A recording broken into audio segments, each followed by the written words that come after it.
ਵਾਹਿਗੁਰੂ ਜੀ ਕਾ ਖਾਲਸਾ ਵਾਹਿਗੁਰੂ ਜੀ ਕੀ ਫਤਿਹ। ਮੈਂ ਤੁਹਾਡੀ ਹੋਸਟ ਨੀਲਮ ਕੌਰ ਤੇ ਮੈਂ ਟੀਵੀ 84 ਦੇ ਸਾਰੇ ਦਰਸ਼ਕਾਂ ਤੇ ਸਰੋਤਿਆਂ ਦਾ ਹਾਰਦਿਕ ਸਵਾਗਤ ਕਰਦੀ ਹਾਂ ਪ੍ਰੋਗਰਾਮ ਸੱਚੋ ਸੱਚ ਵਿੱਚ, ਜਿਹੜੇ ਇਸ ਪ੍ਰੋਗਰਾਮ ਨੂੰ ਦੁਨੀਆ ਭਰ ਵਿੱਚ ਦੇਖਦੇ ਸੁਣ ਰਹੇ ਨੇ। ਰੋਜ਼ਾਨਾ ਦੀ ਤਰ੍ਹਾਂ ਤੁਹਾਡੇ ਤੇ ਸਾਡੇ ਹਰਮਨ ਪਿਆਰੇ ਡਾਕਟਰ ਅਮਰਜੀਤ ਸਿੰਘ ਜੀ ਸਟੂਡੀਓ ਵਿੱਚ ਮੇਰੇ ਨਾਲ ਮੌਜੂਦ ਹਨ। ਆਓ ਨਾ ਮਿਲ ਕੇ ਪ੍ਰੋਗਰਾਮ ਦੀ ਸ਼ੁਰੂਆਤ ਕਰਦੇ ਹਾਂ। ਜੀ ਡਾਕਟਰ ਸਾਹਿਬ, ਵਾਹਿਗੁਰੂ ਜੀ ਕਾ ਖਾਲਸਾ ਵਾਹਿਗੁਰੂ ਜੀ ਕੀ ਫਤਿਹ। ਜੀ ਡਾਕਟਰ ਸਾਹਿਬ, ਤੁਹਾਡਾ ਨਿੱਘਾ ਸਵਾਗਤ ਹੈ ਪ੍ਰੋਗਰਾਮ ਸੱਚੋ ਸੱਚ ਵਿੱਚ। ਬਹੁਤ ਸ਼ੁਕਰੀਆ ਜੀ ਡਾਕਟਰ ਸਾਹਿਬ, ਅੱਜ 26 ਅਕਤੂਬਰ 2016 11 ਕੱਤਕ ਨਾਨਕਸ਼ਾਹੀ ਸੰਮਤ 548 ਦਾ ਦਿਨ ਹੈ। ਤੇ ਡਾਕਟਰ ਸਾਹਿਬ, ਪ੍ਰੋਗਰਾਮ ਦੇ ਸ਼ੁਰੂ ਵਿੱਚ ਜਿਸ ਤਰ੍ਹਾਂ ਕਿ ਤੁਸੀਂ ਹਮੇਸ਼ਾ ਹੀ ਜਿਹੜੇ ਅਹਿਮ ਮਸਲੇ ਹੁੰਦੇ ਨੇ ਸਾਡੇ ਦੁਨੀਆ ਭਰ ਵਿੱਚ, ਤੁਸੀਂ ਉਹਨਾਂ ਤੇ ਤਿੱਖੀ ਨਜ਼ਰ ਰੱਖਦੇ ਹੋ ਤੇ ਆਪਣੇ ਬਹੁਤ ਹੀ ਵਧੀਆ ਵਿਚਾਰ ਦਿੰਦੇ, ਜਿਹੜੇ ਬੜੇ ਹੀ ਜਾਣਕਾਰੀ ਭਰਪੂਰ ਹੁੰਦੇ ਨੇ, ਜਿਹੜੇ ਕਿ ਸਾਨੂੰ ਤੇ ਸਾਡੇ ਦਰਸ਼ਕਾਂ ਨੂੰ ਬਹੁਤ ਪਸੰਦ ਆਉਂਦੇ ਨੇ। ਜਿਹੜੇ ਅੱਜ ਦੇ ਜਿਹੜੇ ਅਹਿਮ ਇਸ਼ੂ ਨੇ ਉਹਨਾਂ ਬਾਰੇ ਤੁਸੀਂ ਕੀ ਕਹਿਣਾ ਚਾਹੋਗੇ?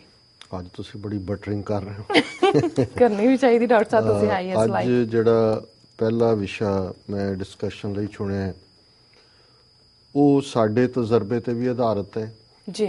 4000 ਸਾਲ ਦੇ ਬ੍ਰਾਹਮਣਵਾਦ ਦੇ ਕੰਮ ਕਰਨ ਦੇ ਢੰਗ ਨੂੰ ਘੱਟੋ ਘੱਟ ਲਿਟਰੇਚਰ ਰਾਹੀਂ ਦੇਖਣ ਤੇ ਵੀ ਆਧਾਰਿਤ ਹੈ, ਔਰ ਜਿਨ੍ਹਾਂ ਦੇ ਨਾਲ ਅੱਜ ਵਾਹ ਪਿਆ ਹੈ ਦਿੱਲੀ ਦੇ ਵਿੱਚ, ਖਾਸ ਤੌਰ ਤੇ RSS ਜਿਹਦਾ ਹੈੱਡਕੁਆਰਟਰ ਨਾਗਪੁਰ, ਜਿਨ੍ਹਾਂ ਪਿੱਛੇ 90-95 ਸਾਲ ਦੀ ਟ੍ਰੇਨਿੰਗ ਔਰ ਉਹਨਾਂ ਦੀ ਇੱਕ ਆਪਣੀ ਕਨਵਿਕਸ਼ਨ ਹੈ, ਜਿਸ ਬਾਰੇ ਉਹ ਬਿਲਕੁਲ ਸਪਸ਼ਟ ਨੇ ਕਿ ਉਹਨਾਂ ਦਾ ਨਿਸ਼ਾਨਾ ਕੀ ਹੈ ਜੀ। ਉਹਨਾਂ ਦੇ ਕੰਮ ਕਰਨ ਦੇ ਢੰਗ ਬਾਰੇ ਇਤਰਾਜ਼ ਹੋ ਸਕਦਾ ਹੈ, ਉਹਨਾਂ ਦੇ ਘੱਟ ਗਿਣਤੀਆਂ ਨਾਲੋਂ ਕੀ ਸਲੂਕ ਕਰਦੇ ਨੇ, ਉਹਨਾਂ ਦੇ ਕਰਪਟ ਹੋਣ ਬਾਰੇ ਜਿਹੜਾ ਉਹ ਹਰ ਇੱਕ ਨੂੰ ਪਤਾ ਹੈ।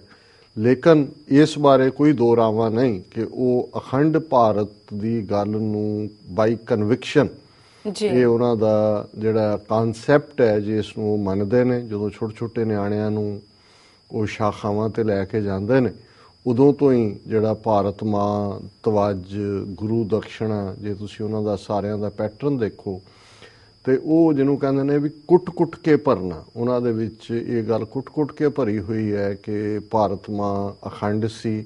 ਉਸ ਅਖੰਡ ਭਾਰਤ ਦੇ ਵਿੱਚ Afghanistan, Pakistan, Burma, Indo China, Sri Lanka, Nepal, ਇਹ ਸਾਰੇ ਹੀ ਉਹਦਾ ਹਿੱਸਾ ਸੀ। ਔਰ ਇਸ ਨੂੰ ਜਿਹੜਾ ਦੁਸ਼ਮਣਾਂ ਨੇ, ਜਿਨ੍ਹਾਂ ਦੇ ਯਵਨ ਸ਼ਬਦ ਵੀ ਇਸਤੇਮਾਲ ਕਰਦੇ ਨੇ, ਔਰ ਮੁਸਲਮਾਨ ਸਪੈਸੀਫਿਕ ਮਲੇਛ ਹੈ, ਸਿੱਖ ਸਪੈਸੀਫਿਕ ਜਿਹੜਾ ਹੁਣ ਆਤੰਕਵਾਦੀ, ਅਲਗਾਵਵਾਦੀ, ਉਗਰਵਾਦੀ ਹੈ, ਵੀ ਇਹਨਾਂ ਨੇ ਉਸ ਦੇ ਅੰਗ ਜਿਹੜੇ ਨੇ ਉਹ ਭੰਗ ਕੀਤੇ ਔਰ ਉਸ ਨੂੰ ਜਿਹੜਾ ਹੈ ਉਹ ਅਖੰਡ ਬਣਾਉਣੇ। ਸੋ ਇਹ ਗੱਲ ਮੁੱਢਲੇ ਤੌਰ ਤੇ ਸਮਝਣ ਦੀ ਲੋੜ ਹੈ, ਕਿਉਂਕਿ ਜਿਸ ਇਸ਼ੂ ਨੂੰ ਅਸੀਂ ਟੱਚ ਕਰ ਰਹੇ ਹਾਂ ਉਹ ਕਸ਼ਮੀਰ ਵਾਦੀ ਦੇ ਵਿੱਚ ਜਿਵੇਂ ਬਹਾਦਰੀ ਦੇ ਨਾਲ, ਬੇਸ਼ੱਕ ਕਸ਼ਮੀਰ ਦੀ ਐਕਸੈਸ਼ਨ ਦਾ ਮੁੱਦਾ ਜਾਂ ਅਕਤੂਬਰ ਜਿਹੜੇ ਦਿਨ ਚੱਲ ਰਹੇ ਨੇ ਜੀ, ਕਿਵੇਂ ਹਰੀ ਸਿੰਘ ਜਿਹੜਾ ਕਿ ਇੱਕ ਪਾਸੇ ਉਹਨੇ ਸਟੈਂਡ ਸਟਿਲ ਇੱਧਰ ਵੀ ਰੱਖਿਆ ਹੋਇਆ ਸੀ ਪਾਕਿਸਤਾਨ ਨਾਲ, ਦੂਜੇ ਪਾਸੇ ਕਿਵੇਂ ਨਹਿਰੂ ਨੇ ਮੇਰ ਚੰਦ ਮਹਾਜਨ ਰਾਹੀਂ ਬਾਂਹ ਮਰੋੜ ਕੇ, ਔਰ ਫਿਰ ਕਿਵੇਂ ਉਦੋਂ ਕਿਉਂਕਿ ਦੋਨੋਂ ਹੀ ਪਾਸੇ ਦੀ ਫੌਜ ਦੇ ਜਿਹੜੇ ਜਰਨੈਲ ਅੰਗਰੇਜ਼ ਸਨ, ਉਹਨਾਂ ਨੇ ਫੌਜ ਭੇਜਣ ਤੋਂ ਨਾ ਕੀਤੀ, ਪਾਕਿਸਤਾਨ ਦੇ ਜਰਨੈਲ ਨੇ ਵੀ, ਔਰ ਪਟੇਲ ਨੇ ਫਿਰ ਫਸਟ ਸਿੱਖ ਜਿਹੜੀ ਕਿ ਬਣਦੀ ਹੈ ਪਟਿਆਲੇ ਦੇ ਰਾਜੇ ਤੋਂ, ਜਿਹੜੀ ਹੈ ਉਹ ਸਿੱਖ ਫੌਜ ਉੱਥੇ ਭਿਜਵਾਈ। ਇਹੀ ਦਿਨ ਨੇ ਜਦੋਂ ਕਿ ਉਹਨਾਂ ਨੇ ਉੱਥੇ ਜਾ ਕੇ ਕਿਸ ਤਰੀਕੇ ਦੇ ਨਾਲ ਫਿਰ ਜੋ ਵਾਕਿਆਕਾਰ ਹੋਇਆ ਔਰ ਭਾਰਤ ਨੇ ਕਬਜ਼ਾ ਕੀਤਾ, ਫਿਰ ਕਿਵੇਂ ਇੰਡੀਆ ਉਹਨੂੰ ਸਿਕਿਉਰਿਟੀ ਕੌਂਸਲ 'ਚ ਲੱਗਿਆ, ਔਰ ਇਹ ਸਾਰਾ ਸਮਾਂ ਬੀਤਣ ਬਾਅਦ ਵੀ ਨਹਿਰੂ ਤੋਂ ਲੈ ਕੇ ਹੁਣ ਤੱਕ ਮੋਦੀ ਤੱਕ 1 ਦਰਜਨ ਤੋਂ ਜ਼ਿਆਦਾ ਪ੍ਰਾਈਮ ਮਿਨਿਸਟਰ ਬਣੇ ਨੇ, ਲੇਕਿਨ ਕਿਸੇ ਨੇ ਵੀ ਆਪਣਾ ਉਹ ਵਰਡ ਆਨਰ ਨਹੀਂ ਕੀਤਾ ਜਿਹੜਾ ਉਹਨਾਂ ਨੇ ਪਬਲਿਕਲੀ ਦਿੱਤਾ ਸੀ ਨਹਿਰੂ ਤੋਂ ਸ਼ੁਰੂ ਹੋ ਕੇ, ਔਰ ਜਿਹੜਾ ਵਰਡ ਉਹਨਾਂ ਨੇ UN ਸਿਕਿਉਰਿਟੀ ਕੌਂਸਲ 'ਚ ਦਿੱਤਾ ਸੀ। ਇਸ ਦੌਰ 'ਚ ਕਸ਼ਮੀਰ ਦੇ ਵਿੱਚ ਅੱਡ-ਅੱਡ ਤਰੀਕਿਆਂ ਦੇ ਨਾਲ ਲੋਕ ਆਪਣੀ ਆਵਾਜ਼ ਉਠਾਉਂਦੇ ਰਹੇ, ਪਰ ਬ੍ਰਾਹਮਣਵਾਦੀਆਂ ਨੇ ਬੜੀ ਚਲਾਕੀ ਦੇ ਨਾਲ ਕਸ਼ਮੀਰੀਆਂ 'ਚੋਂ ਹੀ ਉਹਨਾਂ ਦੇ ਕੁਹਾੜੀ ਦੇ ਦਸਤੇ ਲੱਭੇ ਜਿਹੜੇ ਆਪਣੇ ਲੋਕਾਂ ਨੂੰ ਮਾਰਨ ਲਈ ਤਿਆਰ ਸਨ। ਜਿਵੇਂ ਸਿੱਖਾਂ ਦੇ ਵਿੱਚੋਂ ਜੇ ਅਸੀਂ ਦੇਖੀਏ ਕਿ 47 ਦੌਰ ਤੋਂ ਬਾਅਦ ਉਹ ਪ੍ਰਤਾਪ ਸਿੰਘ ਕੈਰੋਂ ਤੋਂ ਲੈ ਕੇ ਤੇ ਪ੍ਰਕਾਸ਼ ਸਿੰਘ ਬਾਦਲ ਜਿਹੜਾ 5ਵੀਂ ਵਾਰ ਮੁੱਖ ਮੰਤਰੀ ਬਣਿਆ, ਉਹ ਜਿਹਾ ਹੀ ਕੁਹਾੜੀ ਦਾ ਦਸਤਾ ਹੈ।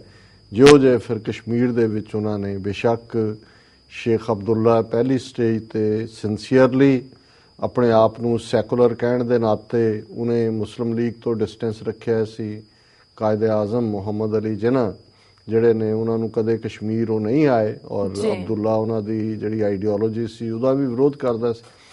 ਪਰ ਜੋ ਫਿਰ ਅਬਦੁੱਲੇ ਦਾ ਹੀ ਹਸ਼ਰ ਕੀਤਾ ਉਹਨਾਂ ਨੇ, ਕਿਸ ਤਰੀਕੇ ਨਾਲ ਜਿਹੜਾ ਸਮਝੌਤਾ ਕੀਤਾ ਵੀ ਸੀ ਉਸ ਨੂੰ ਵੀ ਉਹਨਾਂ ਨੇ ਤੋੜਿਆ। ਔਰ ਅੱਜ ਜਿੱਥੇ ਇੱਕ ਪਾਸੇ ਯੂਨੀਫਾਰਮ ਸਿਵਲ ਕੋਡ ਦੇ ਥੱਲੇ ਈਵਨ ਮੁਸਲਿਮ ਪਰਸਨਲ ਲਾਅ ਜਿਹੜਾ ਉਸ ਵੇਲੇ ਮੌਲਾਨਾ ਅਬੁਲ ਕਲਾਮ ਆਜ਼ਾਦ ਔਰ ਦੂਸਰਿਆਂ ਦੀ ਪ੍ਰੈਜ਼ੈਂਸ ਦੇ ਵਿੱਚ ਹੋਇਆ, ਕਿਉਂਕਿ ਮੁਸਲਮਾਨਾਂ ਦੇ ਨਾਲ ਉਹਨਾਂ ਦੀ ਮਜ਼ਹਬੀ ਜਿਹੜੀ ਹੈ ਉਹ ਯੂਨੀਕਨੈਸ ਕਾਇਮ ਰੱਖਣ ਲਈ ਵੀ ਜ਼ਰੂਰੀ ਸੀ।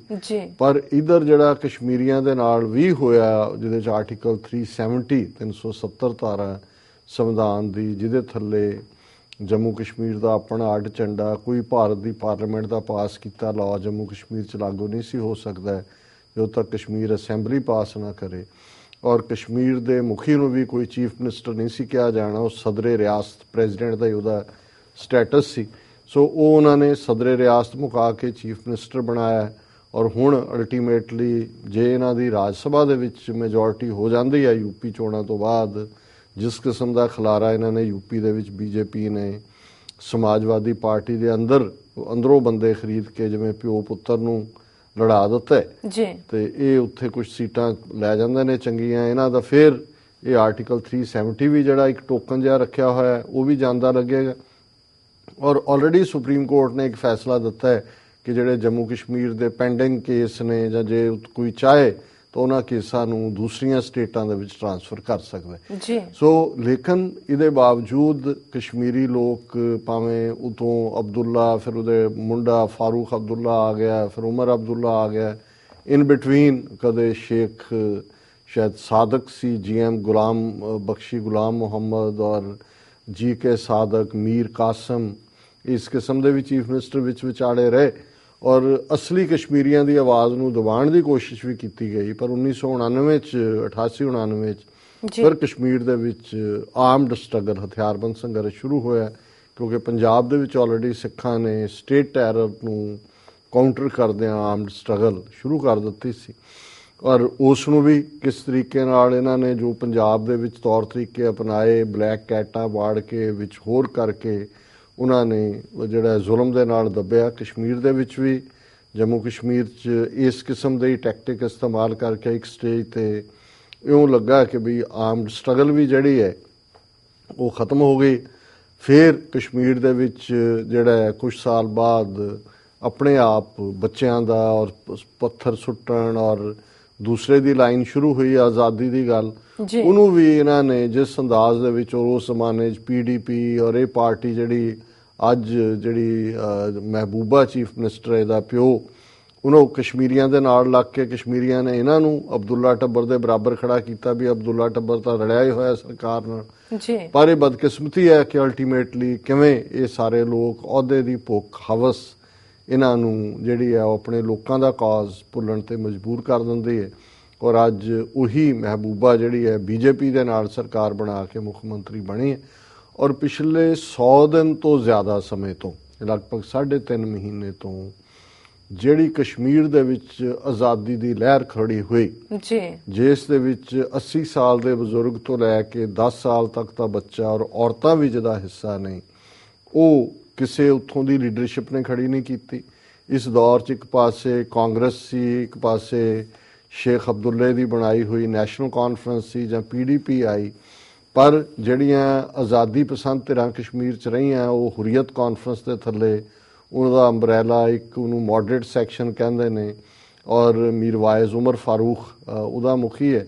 ਔਰ ਜਿਹੜਾ ਹਾਰਡ ਲਾਈਨਰ ਜਿਹਨਾਂ ਨੂੰ ਕਿਹਾ ਜਾਂਦਾ ਹੈ ਸੈਯਦ ਅਲੀ ਸ਼ਾਹ ਗਿਲਾਨੀ, ਜਿਹੜੇ ਬਿਲਕੁਲ ਬੜਾ ਸਾਫ਼ ਗੋ ਇਮਾਨਦਾਰੀ ਨਾਲ ਆਪਣੀ ਗੱਲ ਕਹਿੰਦੇ ਨੇ।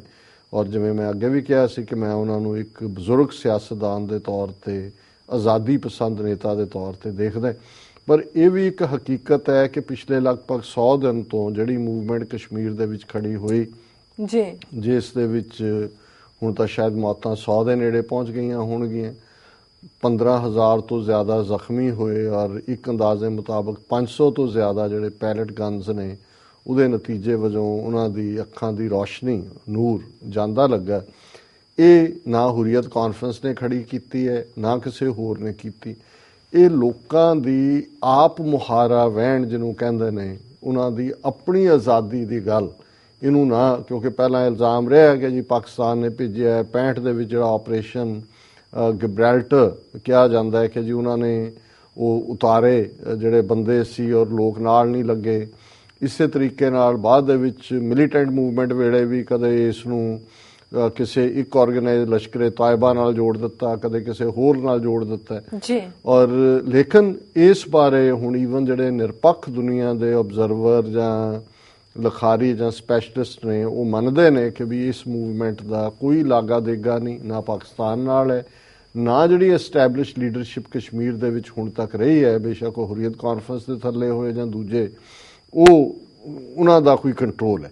ਇਹ ਆਪਣੇ ਆਪ ਦੇ ਵਿੱਚ ਇੱਕ ਆਪ ਮੁਹਾਰਾ ਵਹਿਣ ਹੈ ਔਰ ਸ਼ਾਇਦ ਇਹ ਦੁਨੀਆ ਦੀ ਹਿਸਟਰੀ 'ਚ ਯੂਨੀਕ ਗੱਲ ਹੋਏ ਕਿ ਬਿਨਾਂ ਕਿਸੇ ਲੀਡਰ ਤੋਂ ਇਹ ਜਿਹੜੀ ਮੂਵਮੈਂਟ ਹੈ 100 ਦਿਨ ਤੋਂ ਜ਼ਿਆਦਾ ਔਰ ਅੱਜ ਵੀ ਉਹੀ ਸਪਿਰਿਟ ਕਾਇਮ ਹੈ। ਹੁਣ ਇਹ ਪਿਛੋਕੜ ਦੇਣ ਤੋਂ ਬਾਅਦ ਜਿਸ ਕਰਕੇ ਮੈਂ ਇਸ ਵਿਸ਼ੇ ਨੂੰ, ਕਿਉਂਕਿ ਇਹ ਗੱਲਾਂ ਤਾਂ ਸਮੇਂ-ਸਮੇਂ ਅਸੀਂ ਕਰਦੇ ਵੀ ਰਹੇ ਹਾਂ, ਪਹਿਲਾ ਅਟੈਂਪਟ ਮੋਦੀ ਸਰਕਾਰ ਨੇ ਕੀਤਾ ਆਪਣੇ ਤੌਰ ਦੇ ਉੱਤੇ, ਜਿਹੜਾ ਉਸ ਨੂੰ ਫੌਜ ਤਾਂ ਉੱਥੇ ਰੱਖੀ ਹੋਈ ਹੈ, 1,00,000-2 ਲੱਖ ਹੋਰ ਵਾਧੂ ਭੇਜ ਦਿੱਤੇ, SPO ਭਰਤੀ ਕਰਕੇ ਉੱਥੇ ਵਾੜ ਦਿੱਤੇ ਜੀ। ਫਿਰ ਇਹਨਾਂ ਨੇ ਡਿਪਲੋਮੇਸੀ, ਉਹਨਾਂ ਨੇ ਕਿਹਾ ਜੀ all parties parliamentary delegation, CPIM, CPI, regional parties, ਇਹ ਸਾਰੇ ਭੇਜੇ ਕਿ ਜੀ ਉੱਥੇ ਜਾ ਕੇ ਗੱਲਬਾਤ ਕਰਨਗੇ। ਦੂਜੀ ਤੀਜੀ ਵਾਰੀ ਇਸ ਕਿਸਮ ਦਾ ਹੋ ਗਿਆ। ਅਸੀਂ ਸਮਝਦੇ ਹਾਂ ਵੀ ਸਈਦ ਅਲੀ ਸ਼ਾਹ ਗਿਲਾਨੀ ਉਹ ਆਪਣੇ ਘਰ ਦੇ ਉੱਤੋਂ ਦੇਖ ਰਿਹਾ ਸੀ, ਡੈਲੀਗੇਸ਼ਨ ਥੱਲੇ ਖੜਾ ਸੀ, ਉਹਨੇ ਦਰਵਾਜ਼ਾ ਹੀ ਨਹੀਂ ਖੋਲ੍ਹਿਆ ਔਰ ਲौट के बुद्धू घर को आए, गए तो चलाकियां मारन सी बन के बुद्धू, लेकिन वो वापस मोड़ दिते। हुण जिस करके मैं अज दा इस इशू नूं डिस्कस कर रहे हैं हुण, क्योंकि जदों मैं कहा भी ब्राह्मणवाद नूं समझना कि भाई वो ईजीली गिव अप नहीं करते, उन्हां दे कई रंग कई रूप, जिन्ने जे उन्हां दे देवियां देवतियां दीयां कहानियां पढ़ लो तुहानूं अंदाजा हो जाता है कि किन्ने रूप वो बदल सकते हैं। तो बात ऐसी कीजिए हर बात के 100 पहलू हों, कोई पहलू तो रहे बात बदलने के लिए, ये उन्हां दा जिहड़ा अंदाज है जीवन दा। हुण उन्होंने और ये ईवन इन्हां दी खबर भी पिछले दिनों track two on track Sinha team meets separatist. हुण उन्होंने सरकार ने देखा कि भी साडा कोई पार्ट चल नहीं रहा, पता उन्होंने लग नहीं रहा, करफ्यू फिर लग जाता है, उत्थे स्कूल अजे बंद पे ने और इस सारे च उन्होंने ये जिहड़ा यशवंत सिन्हा ये पक्का बीजेपी काडर, ये वाजपेयी दी मिनिस्ट्री वेले फॉरेन मिनिस्टर भी सी और फाइनेंस मिनिस्टर भी सी। मोदी ने इनू दरकारिया क्योंकि वो सारी अपनी टीम लियानी चाहता सी और इहदे नाल डेलीगेशन जिहड़ा retired air vice marshal Kapil Kak, former chief information commissioner Wajahat Habibullah, veteran journalist Bharat Bhushan, executive director new Delhi based centre for dialogue and reconciliation Sushobha Barve, ये उत्थे गए ने और ये 5 मैंबरी डेलीगेशन इस वार जिहड़ा है मुख सैयद अली शाह गिलानी नूं भी और मीरवाइज उमर फारूक जिन्हों कि कैद च रखा गया सी, एक दिन पहला उन्होंने रिलीज किया गया और उहदे नाल मुलाकात हुई जी। हुण मिलना हुण ऐसा की रीजन है कि पहले डेलीगेशन वो नहीं सी मिले पर इन्हां नूं उन्होंने मिल लिया।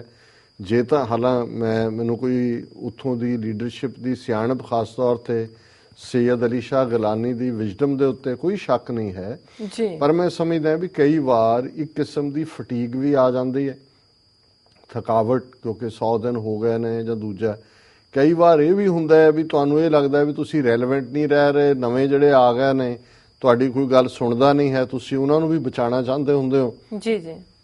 कारण कुछ भी होए पर मैं समझदा भी इन्हां ते किसी किस्म दा इतबार करना जिहड़ा है ये खूह दे विच छाल मारन दे बराबर होएगा। और जे ये लगदा है कि जी इन्हां दे नाल गलबात कोई सार्थक होएगी, ये कोई गलबात हालां ट्रिब्यून ने भी इस गल नूं सैलीब्रेट किया, breaking the ice, Yashwant Sinha makes some headway, जदों ये इस किस्म की लाइन लैन फिर समझो भी कुछ ना कुछ गलत हो रहा है, इन्हां नूं लगदा है हेडवे है कि भी असीं जिहड़ा चोगा सुट्टिआ ਉਹਦੇ ਚ ਜਾਲ ਦੇ ਵਿੱਚ ਸਾਡੇ ਫਸ ਰਹੇ ਨੇ ਜੀ। ਔਰ ਇਹ ਗੱਲ ਦੇਖਣ ਵਾਲੀ ਹੈ ਕਿ ਵੀ ਇਹ ਗੱਲ ਲਾਲ ਡੈਂਗਾ ਮੀਜ਼ੋ ਜਿਹੜਾ ਇੰਗਲੈਂਡ ਤੋਂ ਆਇਆ ਮੁਰਾਰਜੀ ਦੇਸਾਈ ਨਾਲ ਗੱਲ ਅੱਜ ਕਿੱਥੇ ਹੈ ਮੀਜ਼ੋਆਂ ਦੀ ਸਟਰਗਲ ਹੈ ਜੀ ਔਰ ਕੀ ਬਣਿਆ ਉਹਦਾ, ਮਰ ਗਿਆ ਲਾਲ ਡੈਂਗਾ, ਗੱਲ ਮੁੱਕ ਗਈ। ਨਾਗਿਆਂ ਦਾ ਕਿਸ ਤਰੀਕੇ ਦੇ ਨਾਲ ਬੇਸ਼ੱਕ ਫੀਜ਼ੋ ਨੇ ਸਮਝੌਤਾ ਨਹੀਂ ਕੀਤਾ ਪਰ ਜਿਹੜੀ ਉਹਨਾਂ ਦੀ ਨਾਗਾਲੈਂਡ ਕੌਂਸਲ ਸੀ ਨਾਗਾਲਿਮ ਦੀ, ਉਹਨਾਂ ਨੇ 19 ਸਾਲ ਹੋ ਗਏ ਨੇ ਗੱਲਬਾਤ ਥਾਈਲੈਂਡ ਹੋ ਗਈ, ਬਰਮਾ ਹੋ ਗਈ, ਫਲਾਣੇ ਹੋ ਗਿਆ, ਦਿੱਲੀ ਹੋ ਗਿਆ, ਸੇਫ ਪੈਸੇਜ, ਉੱਥੇ ਮਾੜਾ ਮੋਟਾ ਉਹਨਾਂ ਨੂੰ ਜਿਹੜਾ ਉਹ ਥੋੜਾ ਬਹੁਤ ਪ੍ਰੋਟੋਕਾਲ ਵੀ ਦੇ ਦਿੰਦੇ ਹੋਣੇ ਨੇ।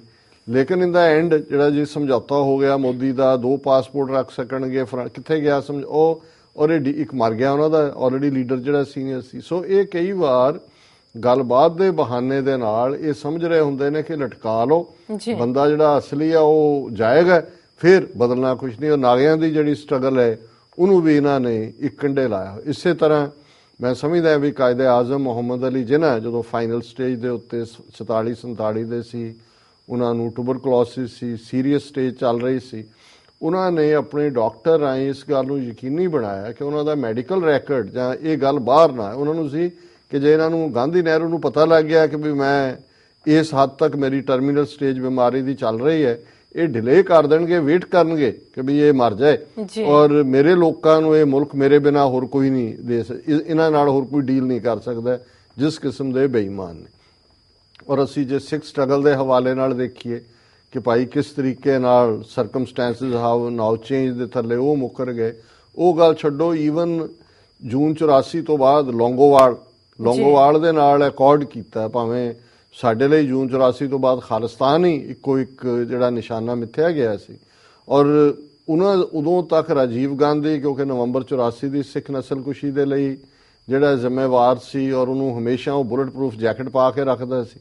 ਹੁਣ ਇੱਧਰ ਉਹਨਾਂ ਨੇ, ਔਰ ਉਸ ਵੇਲੇ ਇੱਕ ਬੜਾ ਪਪੂਲਰ ਜੋਕ ਸੀ ਕਿ ਵੀ ਜਦੋਂ ਲੌਂਗੋਵਾਲ ਔਰ ਰਾਜੀਵ ਗਾਂਧੀ ਨੇ ਸਮਝੌਤੇ ਤੇ ਦਸਤਖਤ ਕਰ ਲਏ, ਰਾਜੀਵ ਲੌਂਗੋਵਾਲ ਅਕੋਰਡ ਉਹਨੂੰ ਕਹਿੰਦੇ ਨੇ, ਪਾਰਲੀਮੈਂਟ 'ਚ ਵੀ ਪੇਸ਼ ਹੋ ਗਿਆ, 26 ਜਨਵਰੀ ਤੱਕ ਚੰਡੀਗੜ੍ਹ ਜਾਏਗਾ, ਕਮਿਸ਼ਨ ਬੈਠੇਗਾ, ਸਾਰੇ ਜੇਲ੍ਹਾਂ ਤੋਂ ਬਾਹਰ, ਫੌਜ 'ਚ ਇੰਨੇ % ਸਿੱਖ ਹੋਣਗੇ, ਫਲਾਣਾ ਜੋ ਵੀ ਪੰਜਾਬੀ ਬੋਲਦੇ ਇਲਾਕੇ, ਕਮਿਸ਼ਨ ਇੱਧਰ ਉੱਧਰ। ਉਦੋਂ ਸੀ ਕਿ ਰਾਜੀਵ ਨੇ ਸਮਝੌਤੇ ਦੇ ਦਸਤਖਤ ਕਰਨ ਤੋਂ ਬਾਅਦ ਆਪਣੀ ਬੁਲਟ ਪ੍ਰੂਫ ਜੈਕਟ ਲਾਈ ਤੇ ਉਹ ਲੌਂਗੋਵਾਲ ਨੂੰ ਦਿੱਤੀ। ਉਹਨੇ ਕਿਹਾ ਜੀ ਸੰਤ ਜੀ ਹੁਣ ਇਹਦੀ ਤੁਹਾਨੂੰ ਲੋੜ ਹੈ, ਔਰ ਉਹੀ ਗੱਲ ਹੋਈ। ਲੌਂਗੋਵਾਲ 20 ਦਿਨ ਬਾਅਦ ਮਾਰਿਆ ਗਿਆ ਸਿੱਖ ਨੌਜਵਾਨਾਂ ਨੂੰ ਕਿ ਭਾਈ ਇੰਨੀ ਵੱਡੀ ਗਦਾਰੀ ਕੀਤੀ। ਪਰ ਇਹਦੇ ਬਾਵਜੂਦ ਕਿ ਉਸ ਟ੍ਰੇਟਰ ਦੇ ਮਰਨ ਦੇ ਬਾਵਜੂਦ ਵੀ ਇੱਕ ਵੀ ਗੱਲ ਜਿਹੜੀ ਉਸ ਸਮਝੌਤੇ ਦੇ ਵਿੱਚ ਰਾਜੀਵ ਲੌਂਗੋਵਾਲ ਸਮਝੌਤੇ 'ਚ ਮੰਨੀ ਗਈ ਉਹ ਇੰਪਲੀਮੈਂਟ ਰਹੀ। ਈਵਨ ਚੰਡੀਗੜ੍ਹ ਜਿਹੜਾ ਕਿ 26 ਜਨਵਰੀ 86 ਨੂੰ ਹਵਾਲੇ ਕੀਤੇ ਜਾਣਾ ਸੀ, ਬਰਨਾਲੇ ਦੇ ਨਾਲ ਸਰਕਾਰ ਇਹਨਾਂ ਦੀ ਕੋਆਪਰੇਟ ਕਰ ਰਹੀ ਸੀ, ਉਹ ਵੀ ਨਹੀਂ ਦਿੱਤਾ। ਬਾਕੀ ਤਾਂ ਕੀ ਦੇਣਾ ਸੀ, ਉੱਥੇ ਹੀ ਜਿਹੜਾ ਸਮਝੌਤਾ ਈਵਨ ਪਾਰਲੀਮੈਂਟ ਦੇ ਵਿੱਚ ਇਹ ਸੀ ਕਿ ਜੀ between the leader of the Sikhs and prime minister, ਔਰ ਉਹਨੂੰ ਪਾਰਲੀਮੈਂਟ ਨੇ ਜਿਹੜਾ ਅਪਰੂਵ ਕੀਤਾ ਸੀ। ਸੋ ਮੈਂ ਇਹੀ ਕਹਿਣਾ ਚਾਹੁੰਦਾ ਕਿ ਭਾਈ ਇਹ ਸਾਡੇ ਬਜ਼ੁਰਗਵਾਰ ਲੀਡਰ ਔਰ ਯੰਗ ਔਰ ਦੂਸਰੇ ਵੀ ਇਸ ਚੱਕਰਵਿਊਹ ਦੇ ਵਿੱਚ, ਚੱਕਰਵਿਊਹ ਇੱਕ ਬ੍ਰਾਹਮਣਵਾਦ ਦਾ ਇੱਕ ਜਿਹੜਾ ਹੈ ਉਹ ਹਥਿਆਰ ਹੈ ਕਿ ਇੱਕ ਚੱਕਰ ਦੇ ਅੰਦਰ ਫਿਰ ਦੂਜਾ ਚੱਕਰ, ਜਿਵੇਂ ਇੱਥੇ ਜੀ ਸਿਕਿਉਰਿਟੀ ਦੇ ਚੱਕਰ ਬਣਾਉਂਦੇ ਨੇ, ਉਹਦੇ 'ਚ ਹੁੰਦਾ ਵੀ ਬੰਦਾ ਅੰਦਰ ਵੜ ਨਾ ਸਕੇ, ਜੇ ਵੜ ਗਿਆ ਤਾਂ ਨਿਕਲ ਨਾ ਸਕੇ।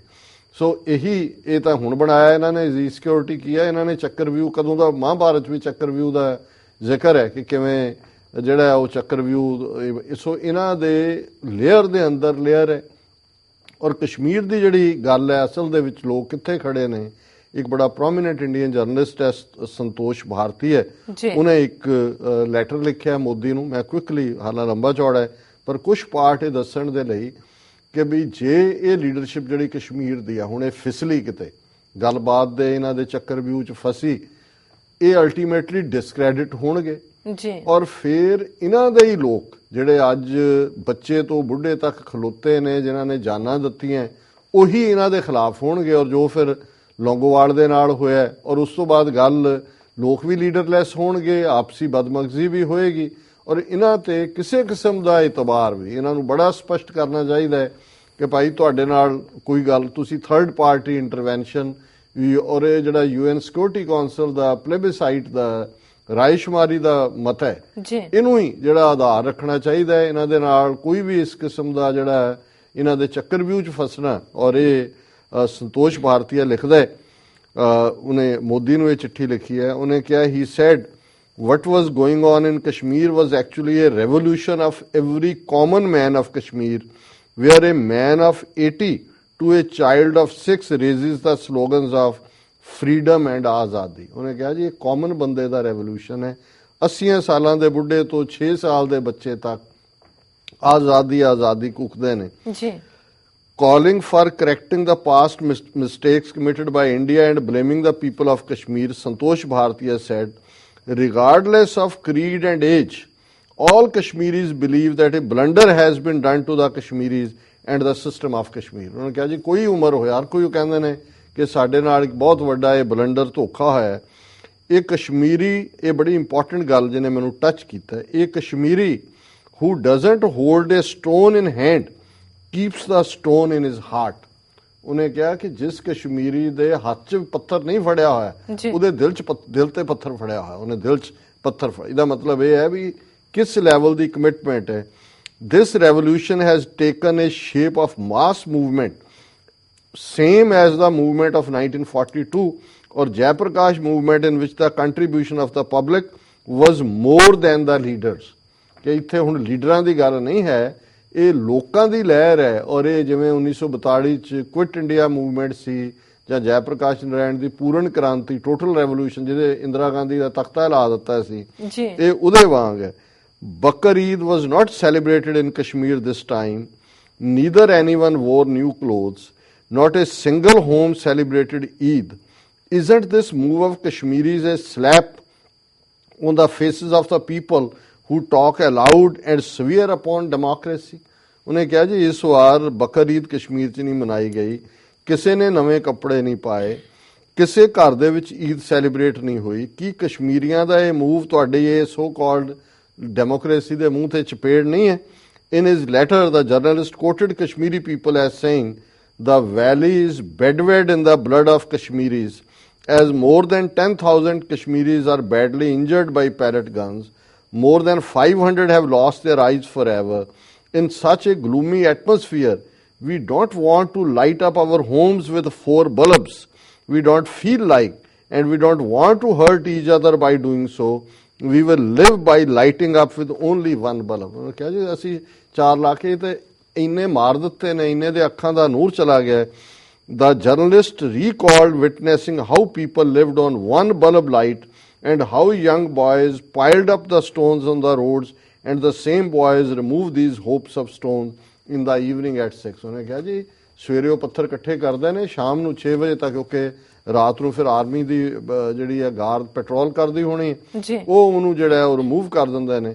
ਔਰ ਉਹਨੇ ਕਿਹਾ ਵੀ as an entire generation that was born in 1952 had not seen a single day of democracy, but the army, paramilitary forces, bullets, guns, dead bodies, mass graveyards, disappeared people, torture and mass rapes। ਉਹਨੇ ਕਿਹਾ ਜੀ ਜਦੋਂ ਦਾ ਇਹ 1952 ਤੋਂ ਲੈ ਕੇ ਕਸ਼ਮੀਰੀਆਂ ਨੇ ਇੱਕ ਦਿਨ ਵੀ ਕੋਈ ਲੋਕਤੰਤਰ ਦਾ ਨਹੀਂ ਦੇਖਿਆ। ਉਹਨਾਂ ਨੇ ਫੌਜ ਦੇਖੀ ਹੈ, ਪੈਰਾਮਿਲਟਰੀ ਫੋਰਸ ਦੇਖੀਆਂ ਨੇ, ਗੋਲੀਆਂ ਦੇਖੀਆਂ ਨੇ, ਗਨਸ ਦੇਖੀਆਂ, ਮੁਰਦੇ ਦੇਖੇ ਨੇ, ਜਿਹੜੇ ਮਾਸ ਕਬਰਸਤਾਨ ਦੇਖੇ ਨੇ, ਜਿਹੜੇ ਅਲੋਪ ਹੋ ਗਏ ਲੋਕ ਨੇ, ਡਿਸਅਪੀਅਰ ਕਰ ਦਿੱਤੇ, ਤਸ਼ੱਦੁਦ ਦੇਖਿਆ ਜਾਂ ਮਾਸ ਰੇਪਸ ਦੇਖੇ ਨੇ, ਜਬਰ ਜਨਾਹ ਦੇਖੇ। ਔਰ ਮੈਂ ਐਂਡ 'ਚ ਇਹ ਪੜ੍ਹਾ, "The present situation aroused only due to the failure of last 4 delegations sent to Kashmir from time to time. Their reports were never made public. No action was taken following these reports." ਸੋ ਜਿਸ ਕਿਸਮ ਦਾ ਇਹ ਯਸ਼ਵੰਤ ਸਿਨਹਾ ਹੁਣ delegation ਲੈ ਕੇ ਗਿਆ, ਉਹਨਾਂ ਨੇ ਕਿਹਾ ਜੀ 4 ਇੱਦਾਂ ਦੇ ਗਏ, ਉਹਨਾਂ ਦੀਆਂ ਰਿਪੋਰਟਸ ਵੀ ਕਦੇ ਸਾਹਮਣੇ ਨਹੀਂ ਆਈਆਂ। ਔਰ ਅਸੀਂ ਇੱਕ ਵੈਲ ਵਿਸ਼ਰ ਹੋਣ ਦੇ ਨਾਤੇ ਕਸ਼ਮੀਰੀਆਂ ਦੇ ਅਸੀਂ ਸਮਝਦੇ ਹਾਂ ਵੀ ਸਾਡੀ ਸਟਰਗਲ ਜਿਹੜੀ ਹੈ ਉਹ ਉਸੇ ਤਰ੍ਹਾਂ ਹੀ ਸਾਡੇ 'ਚ ਦਿਲ ਧੜਕਦਾ ਉਹਨਾਂ ਦੇ ਲਈ। ਉਹ ਵੀ ਸੈਯਦ ਅਲੀ ਸ਼ਾਹ ਗਿਲਾਨੀ ਸਿੱਖਾਂ ਨੂੰ ਖਾਲਿਸਤਾਨ ਦੀ ਮੂਵਮੈਂਟ ਦੇ ਲਈ ਹਮੇਸ਼ਾ ਹੀ ਜਿੱਥੇ ਵੀ ਉਹਨਾਂ ਨੂੰ ਆਵਾਜ਼ ਮਾਰੀ ਹੈ। ਦਿੱਲੀ 'ਚ ਵੀ ਇੱਕ ਸੈਮੀਨਾਰ ਹੋਇਆ ਸੀ 2 ਸਾਲ ਪਹਿਲਾਂ, ਉਹਦੇ 'ਚ ਆਏ ਹਮੇਸ਼ਾ ਹੀ। ਚਿੱਠੀ ਸਿੰਘਪੁਰਾ 35 ਸਿੱਖਾਂ ਦਾ ਕਤਲੇਆਮ ਇੰਡੀਅਨ ਸਿਕਿਉਰਿਟੀ ਫੋਰਸਿਸ ਨੇ ਕੀਤਾ ਪ੍ਰੈਜ਼ੀਡੈਂਟ ਕਲਿੰਟਨ ਦੇ ਵਿਜ਼ਿਟ ਵੇਲੇ। ਸੋ ਉਹਨਾਂ ਨੇ ਯਕੀਨੀ ਬਣਾਇਆ, ਹੁਰੀਅਤ ਕਾਨਫਰੰਸ ਦੀ ਸਾਰੀ ਲੀਡਰਸ਼ਿਪ ਨੇ ਸਿੱਖਾਂ ਦੇ ਘਰਾਂ 'ਚ ਜਾ ਕੇ, ਕਿ ਇਹ ਸਾਡਾ ਕੋਈ ਬੰਦਾ ਇਹਦੇ 'ਚ ਨਹੀਂ ਹੈ, ਇਹ ਇਹਨਾਂ ਦਾ ਕੰਮ ਹੈ। ਔਰ ਅਸੀਂ ਸਾਡੀਆਂ ਲਾਸ਼ਾਂ ਤੋਂ ਲੰਘ ਕੇ ਕੋਈ ਵੀ ਸਿੱਖ ਸਾਡੀ ਆਪਣੀ ਵੈਲੀ ਨੂੰ ਛੱਡ ਕੇ ਜਾਏਗਾ, ਇਹ ਤੁਹਾਡੇ ਘਰ ਨੇ। ਔਰ ਇਹ ਇਹਨਾਂ ਦੀ ਬਦੌਲਤ ਹੈ ਵੀ ਸਿੱਖ ਅੱਜ ਤੱਕ ਵੀ ਜਿਹੜੇ ਨੇ ਕਸ਼ਮੀਰ ਵਾਦੀ 'ਚ ਬੈਠੇ ਹੋਏ ਨੇ। ਸੋ ਮੈਨੂੰ ਇਹ ਲੱਗਦਾ ਹੈ ਵੀ ਇਹ ਬਾਹਮਣ ਦਾ ਚੱਕਰ ਵਿਊ ਐਸਾ ਨਾ ਹੋਏ ਕਿ ਸਾਡੇ ਇਹ ਜਿਹੜੇ ਸਿਆਣੇ ਨੇ ਕਿਤੇ ਇਹਨਾਂ ਦੇ ਚੱਕਰ ਵਿਊ 'ਚ ਫਸਣ ਔਰ ਮੁੜ ਕੇ ਆਪਣੇ ਲੋਕਾਂ ਵੱਲੋਂ ਹੀ ਨਕਾਰੇ ਜਾਣ। ਔਰ ਇਹ ਇਸ ਵੇਲੇ ਕਸ਼ਮੀਰ ਦੇ ਵਿੱਚ ਆਜ਼ਾਦੀ ਤੋਂ ਘੱਟ ਕੋਈ ਵੀ ਗੱਲ, ਔਰ ਇਹਨਾਂ ਨੇ ਜਿਹੜੇ ਤੁਹਾਡੇ ਬੱਚਿਆਂ ਨੂੰ ਮਾਰ ਰਹੇ ਨੇ। ਔਰ ਇਹ ਨਹੀਂ ਹੈ, ਔਰ ਈਵਨ ਇਹਨਾਂ ਦੀਆਂ ਹੀ ਆਪਣੀਆਂ ਰਿਪੋਰਟ ਸੀ ਕਿ ਇੱਕ ਬੁਰਹਾਨ ਵਾਨੀ ਨੂੰ ਤਾਂ ਉਹਨਾਂ ਨੇ ਮਾਰਿਆ, ਜੀ 43 ਜਿਹੜੇ ਯੂਥ ਨੇ ਨੌਜਵਾਨ ਕਸ਼ਮੀਰ ਵਾਦੀ ਦੇ ਉਹ ਗਾਇਬ ਹੋ ਗਏ ਘਰਾਂ ਚੋਂ, ਜਿਹੜੇ ਕਿ ਮਿਲੀਟੈਂਟ ਬਣਨ ਦੀ ਤਿਆਰੀ ਕਰ ਰਹੇ ਨੇ ਕਿ ਵੀ ਉਹਨਾਂ ਦਾ ਜਵਾਬ ਲੈਣਾ। ਸੋ ਮੈਂ ਸਮਝਦਾ ਵੀ ਹੁਣ ਆਜ਼ਾਦੀ ਤੋਂ ਘੱਟ ਜਿਹੜੀ ਹੈ ਕੋਈ ਗੱਲ ਨਹੀਂ ਹੋਣੀ ਚਾਹੀਦੀ, ਔਰ ਕੋਈ ਵੀ ਗੱਲਬਾਤ ਦਾ ਜਿਹੜਾ ਹੈ ਉਹ ਜੇ ਇੱਕ ਵਾਰੀ ਇਹ ਜਿਹੜਾ ਇਸ ਵੇਲੇ ਜੋਸ਼ੋ ਖਰੋਸ਼ ਹੈ ਇਹ ਠੰਡਾ ਹੋਇਆ ਤੇ ਫਿਰ ਪਤਾ ਨਹੀਂ ਜਿਹੜੀ ਹੈ ਕਦੋਂ ਅਬ ਕੇ ਵਿਛੜੇ ਕਬ ਮਿਲੇ ਦੂਰ ਪਰੇਂਗੇ ਜਾਏ, ਫਿਰ ਕੀ ਹੋਏਗਾ। ਜੀ ਡਾਕਟਰ ਸਾਹਿਬ ਬਿਲਕੁਲ ਸਾਡੇ ਲਈ ਬੜੀ ਅਹਿਮ ਗੱਲ ਹੈ ਆਪਣੇ ਇਹਨਾਂ ਭਰਾਵਾਂ ਨੂੰ ਖਬਰਦਾਰ ਕਰਨਾ। ਜੀ ਡਾਕਟਰ ਸਾਹਿਬ ਬਿਲਕੁਲ। ਇੱਥੇ ਲੈਣੇ ਆ ਬ੍ਰੇਕ। ਵਿਊਅਰਸ ਤੁਸੀਂ ਸਾਡੇ ਨਾਲ ਇਸ ਤਰ੍ਹਾਂ ਬਣੇ ਰਹਿਣਾ, ਮਿਲਦੇ ਹਾਂ ਆਫਟਰ ਦਿਸ ਸ਼ਾਰਟ ਬ੍ਰੇਕ।